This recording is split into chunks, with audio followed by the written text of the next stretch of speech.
知名防曬品牌新邦因為涉嫌誤導消費者，話產品對海洋環境無害，同意支付30萬美元民事罰款，並且從產品上移除珊瑚礁友善標籤。周正君報導。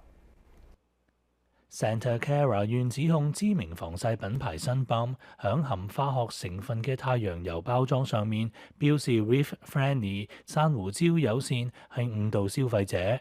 因為相關產品上仍含有對珊瑚礁有害嘅化學成分。新邦同控方達成和解，同意支付30萬民事罰款，並從相關產品上面移除珊瑚礁友善標籤。新邦仲會支付25,000蚊，支持由非牟利組織 Fish Reef Project 所推動嘅加州珊瑚礁保育計劃。呢個係全美第一宗針對主要防曬品牌珊瑚礁友善標籤所達成嘅和解案。